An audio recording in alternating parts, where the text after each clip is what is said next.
welcome back to Canyon Key. Did you see the new intro? I hope you like it. If you don't, please keep it to yourself because it took me 12 hours to draw it and I'm very proud of it. So welcome back. If you saw the last video, you know that we got Bianca on a villager hunt and her house is right behind the sunken garden. And today we're going to be adding a little tea party area to this section over here to the right of her house.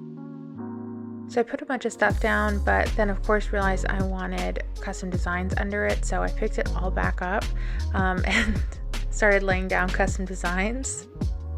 I know that people like the Island Designer app for laying down custom designs, but for some reason that just feels like you have to push way more buttons to do it that way. So I don't know why people feel like that's easier. Even when you put designs down like in the wrong space, doing it on your phone, I still feel like it's faster. Maybe that's just me, but that's how I feel. That's why I do it that way. So if it bothers you, I'm sorry about that, but I won't be changing how I do it. So of course we are going for like a purple and green theme. I wanted it to also be kind of mismatched. Like the tables and the chairs are all different types. Kind of like a Mad Hatter tea party sort of feeling, but not quite so deranged. So just putting everything back to how I had it before I started over. Again, just really leaning into the mismatched vibe, trying to get kind of as many furniture pieces from as many different sets as I could, basically, and hoping that they all look good together by not looking good together. Adding a tree for height and of course some custom designs to kind of fill in the space underneath these items.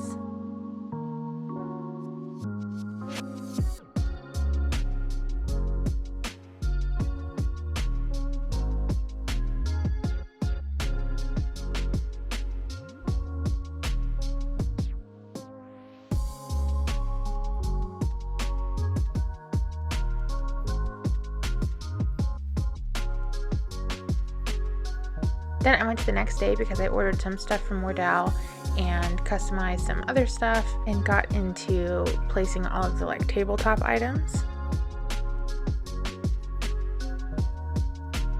I kind of go back and forth a lot on like how much of like other colors there are in this build and like whether I like it or not, or whether I find it acceptable rather, because I wish that like the fancy tea set came in like green and purple, but the closest is kind of like pink and periwinkle and a sort of yellowy green. I mean, a sort of greenish yellow. But you know, I did feel a little bit limited. And I did worry that at times it was just sort of veering into like pastel picnic or like an Easter picnic with all the florals. And I literally used the bunny day basket, but I went through my recipes and kind of made all the things that I could, and I actually have since switched out the cherry jelly with the pear jelly because I didn't have the recipe at the time, but I've since gotten it. So hopefully I'll find like other things that are a little bit more green and purple that I can sub out in the future. I really don't have that many recipes right now.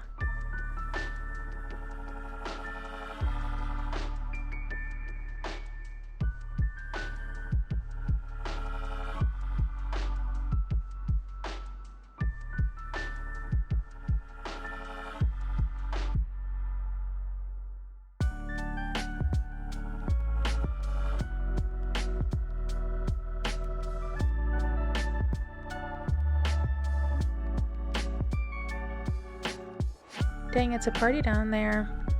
So if you didn't see the last villager hunt, I wasn't planning on getting Bianca, but I found her and realized that like her spots in her tail and her ears are purple, and she has been on one of my favorites lists before, and so I thought it was a great opportunity to take her. Definitely was a surprise because I hadn't really thought of her as a purple villager, but I definitely think she meets the qualifications.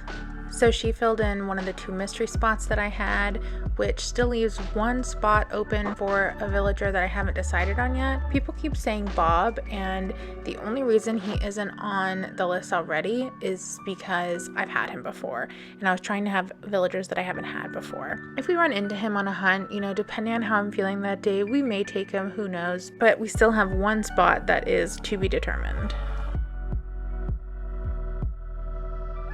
So then I added in some flowers and some trees.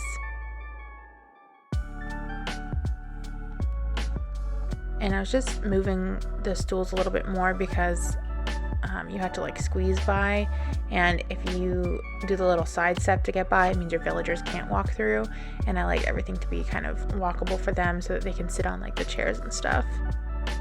Then I added the little gnomes by the streetlights, kind of at like the entrance. I don't really know like what will be sort of in front of this or the kind of transition area between or like next to the sunken garden coming up to this. I don't know what that'll look like, but I kind of made the lamps like the little entrance area for the tea party.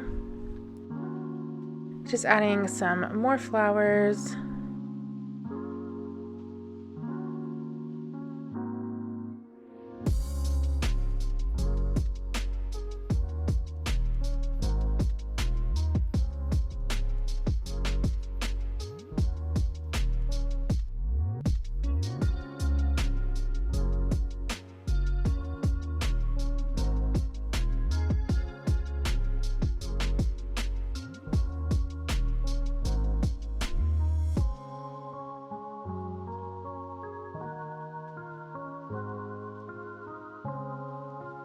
I added in some little plushies, the little garden, bunny decorations.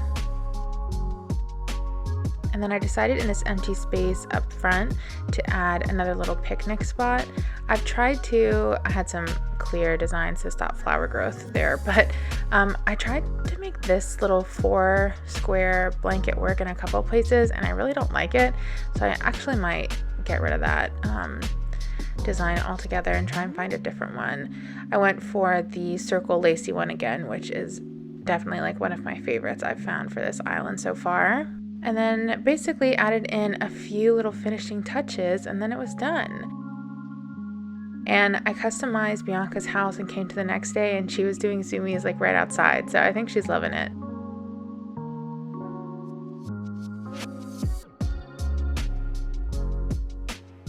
Oh, there's proof she's actually loving it.